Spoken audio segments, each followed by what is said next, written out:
রিঙ্কু সিংয়ের কাছে 5টি ছক্কা হজমের পরে খাওয়া দাওয়া বন্ধ করে দিয়েছিলেন জসের মা। একটা ওভার বদলে দিয়েছিল গোটা জীবন। গত বছর কলকাতা নাইট রাইডার্সের রিঙ্কু সিংয়ের কাছে পরপর 5 বলে 5টি ছক্কা খেয়েছিলেন গুজরাট টাইটেন্সের জস দয়াল।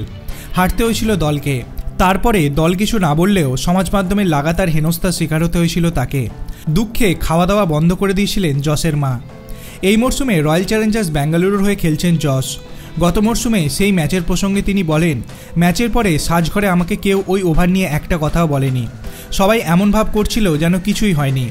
আশিস নেহরা ভাই আমাকে বলে ওই ওভারের কথা ভুলে সামনের দিকে তাকাতে, কিন্তু আমার মা খুব কষ্ট পেয়েছিল।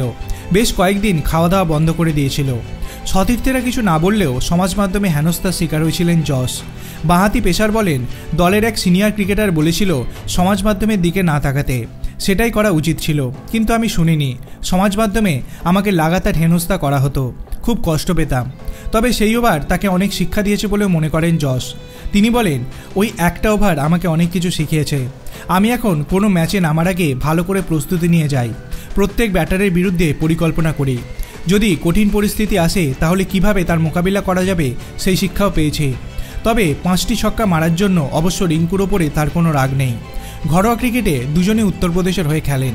সেই ম্যাচের পরে রিঙ্কু তাকে ফোন করে ভরসা দিয়েছিলেন, জানিয়েছিলেন তাদের বন্ধুত্বে কোনো সমস্যা হবে না। রিঙ্কু সেই প্রস্তাব মেনে নিয়েছিলেন বলেই জানিয়েছেন জস।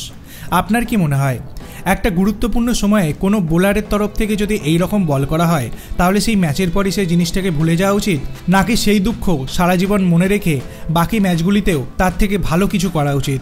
আপনার অভিমত আপনি কমেন্ট সেকশনে জানাতে পারেন। ভিডিওটি ভালো লাগলে লাইক করবেন, চ্যানেলটিকে সাবস্ক্রাইব করতে ভুলবেন না। ধন্যবাদ।